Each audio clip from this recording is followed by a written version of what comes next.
Assalamualaikum warahmatullahi wabarakatuh. Jumpa lagi dengan saya Kakak Nirma Fatmala Sandi di Belajar Kimia Itu Mudah. Jangan lupa ya, setelah tonton videonya sampai habis, tekan tombol like dan subscribe. Dukung terus channel Kakak Nirma Fatmala Sandi ya. Terima kasih.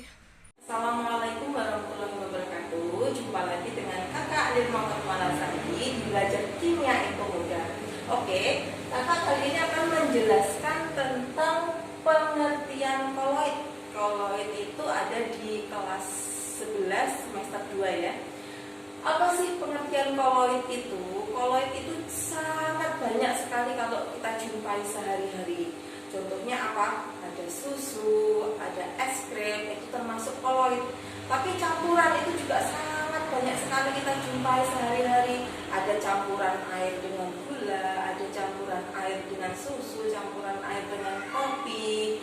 Nah, untuk membedakan campuran-campuran itu termasuk koloid atau bukan, maka di sini kakak akan melakukan percobaan tentang perbedaan suspensi, larutan, dan koloid. Untuk melakukan percobaan ini, kakak menyediakan ada 3 campuran. Nanti ada air dan kopi, ada air dan gula, ada air dan susu. Nanti kita bersama-sama mengisi tabel ini ya. Oke, di sini kakak langsung aja melakukan percobaan. Yang pertama tadi air dengan kopi ya, kemudian air dengan gula dan air dengan susu.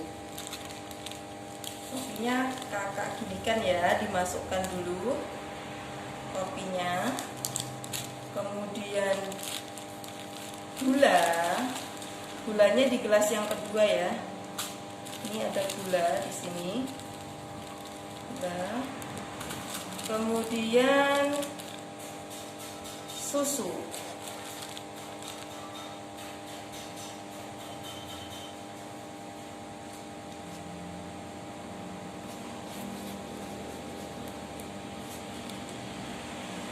Kemudian kita campur dengan air ya. Di sini ada kopi, ada gula, ada susu. Yang ini termasuk zat terlarutnya ya. Nanti yang dilarutkan ini pelarutnya adalah air semua. Jadi ini dimasukkan air. Ini ya. Ini juga dimasukin air. Kemudian ini juga dimasukin air.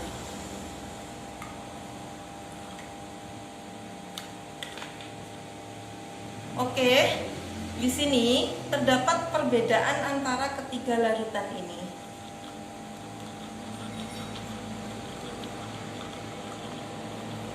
Coba yang pertama dilihat. Di sini yang masih ada apa? Air kopi ya ini ya. Air kopi itu ternyata kok larutannya itu saat kopi dicampur dengan air, larutannya berbentuk apa? Atau campuran ini berbentuk apa? Keruh ya, keruh, terus ada endapan seperti ini. Lihat, loh ada endapan. Jadi tidak tercampur secara merata atau masih ada endapan, tidak homogen. Di sini itu heterogen. Adik-adik lihat ya. Jadi sangat keruh. Kemudian masih ada endapan-endapan ini. Nah, ini ada endapan. Jadi tidak tercampur secara sempurna. Kemudian kalau air gula, lihat. Air gula saat gula diaduk, lihat tampak bagaimana larutannya, campurannya, gulanya gimana? Gulanya ternyata tercampur secara merata ya. Jadi larutan campurannya ini sangat jernih, lihat jernih ya. Nanti kalau ini dibiarkan, gula sama air itu dibiarkan terus, nanti gula di sini itu lama-lama dia bisa bisa larut sendiri, jadi terlarut sempurna atau gulanya itu menjadi hancur. Di sini larutannya campuran antara air dan gulanya sangat jernih ya. Tidak seperti kopi tadi masih ada endapan-endapan ya di sini. Dilihat sendiri ya. Kemudian air dan susu. Air dan susu. Tadi campuran air dan susu ya. Kalau dilihat diamati, air dan susu ini Betul, dia tercampur secara merata ya. Tercampur secara merata, tapi apakah larutannya jernih? Enggak ya, ini tidak jernih. Tapi di sini keruh. Karena kalau jernih itu seperti air gula ini dibandingkan loh. Kalau jernih itu seperti ini, seperti air dan gula. Kalau keruh, nah ini keruh. Di sini keruh. Tapi dia tercampur merata ya. Kalau dilihat dengan mata itu benar tercampur secara merata. Oke. Sekarang apa sih perbedaan ketiga ini? Ketiga antara air dan kopi, air dan gula, air dan susu. Oke, campurannya, perbedaannya kita lihat isi tabel ya. Yang pertama, air dan kopi. Sifat campuran. Tadi sifat campurannya apa? Homogen atau heterogen?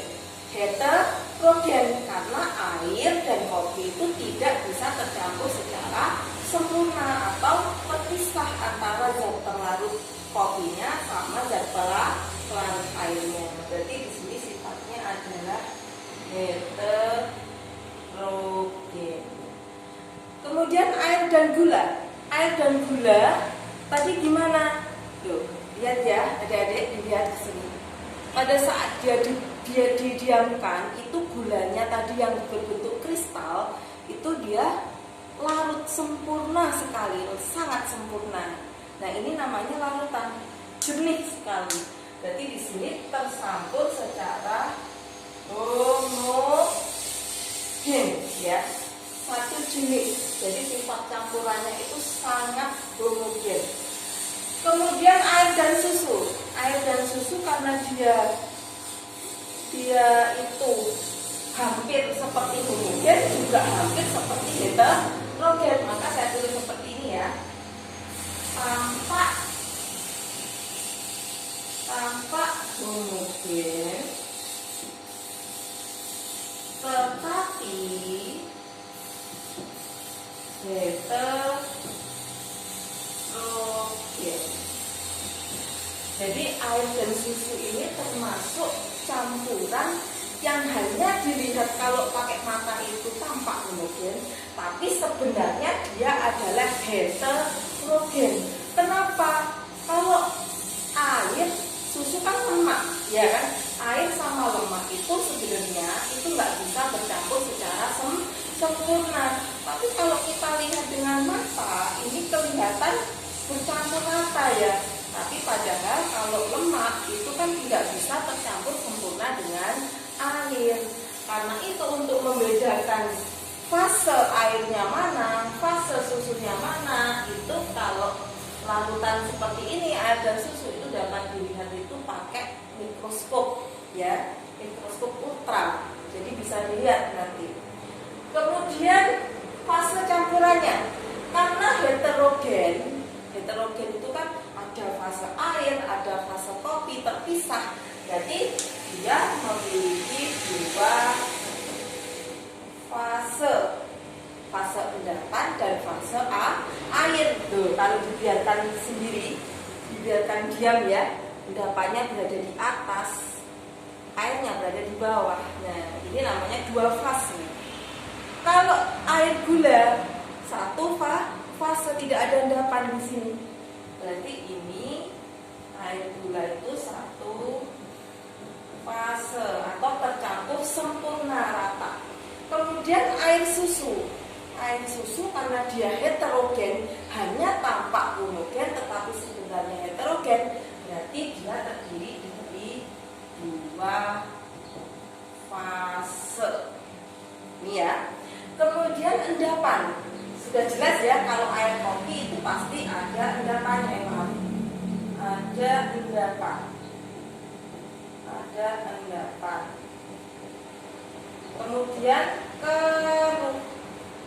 Kalau air dan gula tidak ada endapan ya, tidak ada endapan. Airnya gimana? Jernih sekali ya. Kalau air dan susu ini tidak ada endapan. Jadi kalau air dan gula itu tidak ada endapan, tetapi keruh. Ya, kalau air dan susu itu tidak ada endapan, tapi dia keruh, ya, tidak ada endapan tapi keruh. Kemudian kalau disaring, kalau air dan kopi itu bisa disaring enggak? Bisa ya, karena endapannya kan berada di atas. Kalau disaring, nanti yang ini, yang endapan ini pasti nanti akan masuk, tidak bisa keluar dari saringan ya. Kalau kita pakai saringan gitu ya. Jadi kalau air kopi itu dapat disaring,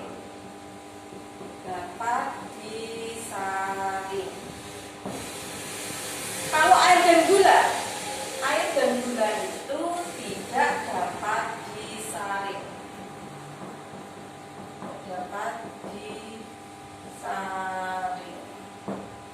Kenapa kok tidak dapat disaring? Coba kalian coba saja sendiri di rumah. Nanti kalau misalkan ada saringan air gula ini kamu saring, apakah nanti gulanya ada di atas? Enggak.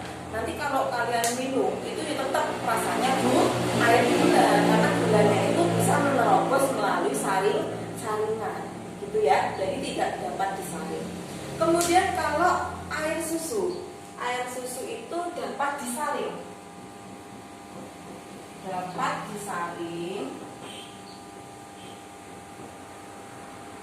Tapi di sini pakai saringan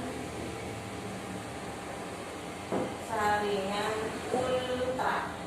Jadi saringan yang sangat kecil sekali, itu ada di praktek-praktek kimia itu pasti ada saringan ultra, mikroskop kecil, mikroskop ultra itu juga ada. Oke, dari kesimpulan ini, air dan kopi, campuran antara air dan kopi ini disebut sebagai dispersi kasar. Ingat-ingat ya. Dispersi kasar itu disebut juga dengan suspensi. Kemudian campuran air dan gula, ciri-cirinya seperti ini tadi, itu dinamakan dengan dispersi halus. Dispersi halus ini disebut juga dengan larutan. Jadi campuran homogen antara zat terlarut sama zat pelarutnya itu namanya adalah gula, air gula ini, atau namanya dispersi halus larutan. Kalau campuran air dengan susu ini disimpulkan yaitu termasuk dispersi koloid. Nah, sekarang apa sih dispersi itu? Dispersi itu kata lain dari campuran ya. Ingat-ingat, dispersi itu kata lain dari campuran. Jadi dispersi itu adalah, oke, kita sekarang ke sini. Kesimpulan dari percobaan kita tadi ya. Jadi sebelum masuk ke pengertian koloid itu kalian harus paham dulu apa sih sistem dispersi itu. Sistem dispersi itu adalah campuran antara fase terdispersi dan medium terdispersi. Campuran antara fase terdispersi dan medium terdispersi. Oke, sekarang fase terdispersi itu apa? Kita sering kok lihat sehari-hari kehidupan kita sehari-hari itu fase terdispersi itu sama saja dengan zat terlarut. Kalau medium terdispersi itu namanya adalah zat pelarut. Ini sering kita jumpai sehari-hari. Ini contohnya tadi ya, air dan kopi. Zat terlarutnya siapa? Zat terlarutnya itu adalah kopi, ya. Zat terlarutnya di sini kopi karena yang paling sedikit itu zat terlarut. Kalau medium pendispersinya siapa? Air, yaitu dinamakan dengan zat pelarut. Jadi yang komposisinya lebih banyak itu namanya adalah zat pelarut. Zat pelarutnya itu berupa air. Jadi ada zat terlarut, ada zat pelarut. Itu namanya campuran. Kemudian sistem dispersi itu dibedakan menjadi 3 seperti yang kita lakukan uji coba tadi ya. Ada dispersi kasar atau suspensi, contohnya air dan kopi. Ada dispersi halus atau larutan, contohnya air dan gula. Dispersi koloid, contohnya air susu. Dispersi kasar atau suspensi itu adalah campuran heterogen yang fase terdispersinya dapat terpisah dari medium pendispersinya. Campuran heterogen yang fase terdispersinya Z terlarut dapat terpisah dari medium pendispersinya dengan cara apa? Disaring ya. Kemudian apa sih dispersi halus atau larutan, contohnya air gula tadi, yaitu campuran homogen. Jadi gula itu campuran homogen yang fase terdispersinya larut sempurna dalam medium pendispersi. Jadi ini sangat sempurna di sini ya, larut sempurna. Kalau dilihat lama-lama, pasti gulanya, kerikil-kerikil gulanya pasti akan larut sempurna sekali. Kemudian dispersi koloid itu adalah campuran yang terlihat homogen, tapi sebenarnya koloid itu adalah heterogen. Jadi kesimpulan dari ketiga percobaan tadi ini ya. Jadi di sini koloid itu adalah campuran yang terlihat homogen, tapi sebenarnya adalah heterogen. Jadi dalam kehidupan sehari-hari, koloid itu hampir mendekati suspensi, juga hampir mendekati larutan. Jadi tengah-tengah koloid itu seperti suspensi, juga seperti larutan. Oke, untuk contoh-contoh koloid nanti kita pelajari setelah ini ya. Jadi sangat banyak sekali koloid itu, ada es krim, ada apalagi ada air sabun, busa, air tinta, itu termasuk contoh-contoh koloid. Mari kita pelajari contoh koloid. Contoh-contoh koloid berdasarkan wujudnya. Wujud itu kan, wujud benda itu kan ada padat, ada cair, ada gas. Sekarang contoh-contoh koloid berdasarkan wujudnya itu dibedakan menjadi sol, aerosol, emulsi, dan busa. Jadi yang dinamakan dengan sol itu adalah zat yang terdispersinya atau zat terlarutnya itu berupa zat padat.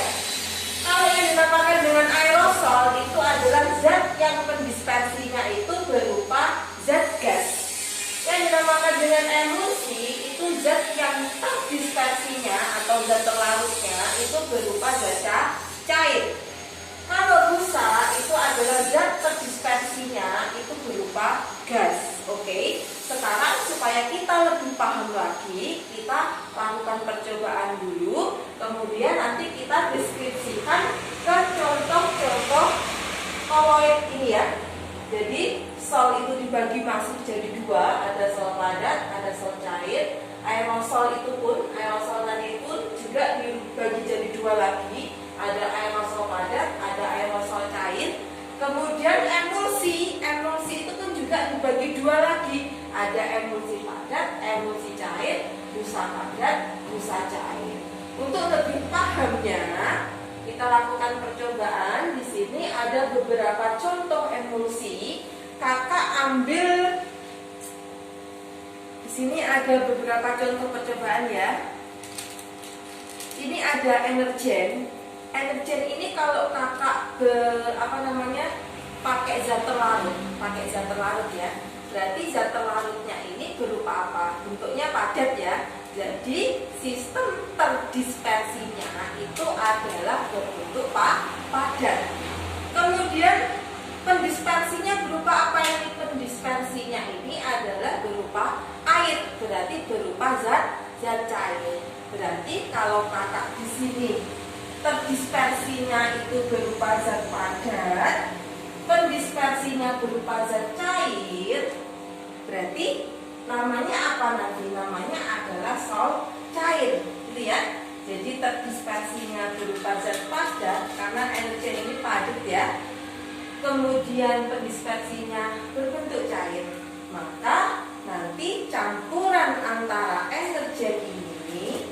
dimasukkan ke dalam medium berupa air, kalau kita aduk ini ya, berarti ini termasuk golongan koloid juga, tapi koloidnya jenis apa? Jenis sol cair ya. Jadi di sini energen ini termasuk koloid, jenisnya sol cair, yaitu terdispersinya berupa zat padat, pendispersinya berupa air, zat cair ya. Berarti contohnya apa di sini? Ada energen, ada kanji, ada tinta, ada cat ya. Ini contoh yang pertama. Kemudian contoh yang kedua, di sini kakak punya apa ini namanya, kanji, tepung ya. Tepung ini kan bentuknya bukan cair, bukan gas, tapi bentuknya berupa zat padat.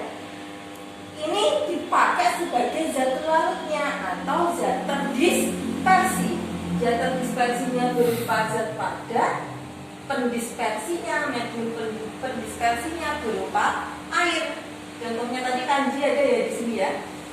Tak masukkan ya kanjinya. Nah, kalau ini kakak aduk, maka ini jadi campuran. Campuran di sini berbentuk koloid, tapi jenisnya adalah berupa sol cair karena fase terdispersinya berupa zat padat, medium pendispersinya berupa zat cair, yaitu air. Ya, contoh kanji dan air. Kemudian kakak punya contoh lagi tadi ya, susu cair. Ini susu ini kan nggak padat tapi bentuknya cair. Kalau zat terdispersinya itu bentuknya cair, tadi ya di sini ya, terdispersinya bentuknya cair. Kemudian fase pendispersinya juga cair. Mana berarti? Ini ya, terdispersinya berbentuk cair, pendispersinya juga cair. Air berbentuk cair, susu juga berbentuk cair. Kalau kakak campur, berarti ini juga akan jadi koloid. Koloidnya namanya adalah emulsi. Jadi sangat banyak sekali contoh-contoh koloid itu ya. Jadi ada koloid sol, ada emulsi, ada aerosol. Ini namanya adalah emulsi. Jadi di sini contohnya tadi ya, emulsi cair, susu, es krim, santan itu termasuk koloid jenis emulsi cair. Nah, di sini banyak sekali contoh-contohnya. Coba dilihat ya di sini. Tadi apa saja di sini tadi? Ya. Ternyata kalau kita lihat ketiga campuran ini kan semuanya keruh ya. Nah, ini loh namanya koloid. Jadi semuanya keruh sekali. Nah, ini ya. Hampir sama ya. Keruh. Ini semuanya, berarti ketiga ini namanya adalah koloid. Untuk contoh-contoh koloid dalam kehidupan sehari-hari itu masih banyak lagi. Yang pertama tadi sol padat. Sol padat itu zat terdispersinya padat, zat pendispersinya juga berupa benda padat. Contohnya kaca berwarna. Kaca itu kan ada loh kaca yang berwarna, ada. Kemudian gelas seperti souvenir itu ada yang gelas berwarna ya. Itu juga termasuk campuran sol padat, campuran koloid jenis sol padat. Kemudian sol cair, fase terdispersinya itu padat, fase pendispersinya berupa cair. Contohnya seperti tadi ya, kanji, tinta, cat ya. Kemudian yang dinamakan dengan aerosol padat. Aerosol padat itu terdispersinya padat, fase pendispersinya itu berupa gas. Contohnya debu, asap rokok, itu juga termasuk jenis koloid ternyata ya. Debu itu kan kalau kita amati nggak kelihatan loh, tapi sebenarnya tanah, ya kan, tanah itu kan zat padat. Kalau kena angin misalkan ya, kan gitu ya, kelihatan seperti gas gitu ya. Kemudian aerosol cair itu zat terdispersinya berupa cair, pendispersinya berupa gas. Contohnya apa? Kabut, awan, hairspray. Kalau kabut itu kan kalau kita lihat bentuknya seperti gas, tapi pada dasarnya itu masih mengandung zat-zat cair seperti uap air itu ya. Jadi uap air itu kan kalau kita mendidihkan air kan berbentuk seperti gas ya. Tapi kan kalau kita tutup itu ada uap airnya atau ada airnya. Jadi ada gas yang terdiri dari cair. Kemudian emulsi padat, contohnya dispersinya berupa zat cair, pendispersinya berupa zat padat. Contohnya mentega, keju. Mentega sama keju itu kan kalau kita lihat itu kan dia padat, tapi pada dasarnya di dalamnya itu mengandung air. Kenapa kok kalau mengandung air? Kalau dipanaskan akan meleleh ya. Emulsi cair seperti susu tadi ya, jadi cair dan cair. Busa padat, terdispersinya berupa gas, pendispersinya berupa padat. Kemudian busa cair, fase terdispersinya berbentuk gas, fase pendispersinya berbentuk cair. Contohnya seperti busa sabun, deterjen, gitu ya. Jadi contoh-contoh sistem koloid dalam kehidupan sehari-hari ini. Jadi di sini dapat kita simpulkan ya. Kalau sol yang dinamakan dengan sol itu zat terdispersinya itu sama-sama padatnya ya, itu dinamakan dengan sol. Kalau aerosol itu yang sama adalah zat pendispersinya, bentuknya berupa gas. Kalau emulsi itu yang sama adalah zat terdispersinya berupa bentuk cair. Kalau busa itu zat terdispersinya sama-sama berbentuk gas. Makanya tadi disimpulkan ada 4 ini ya. Yang sama zat terdispersinya padat namanya sol, zat pendispersinya gas namanya aerosol, zat terdispersinya cair namanya adalah emulsi, zat terdispersinya gas namanya adalah busa. Itu ya. Jadi ini contoh-contoh koloid yang sering kita jumpai dalam kehidupan kita sehari-hari.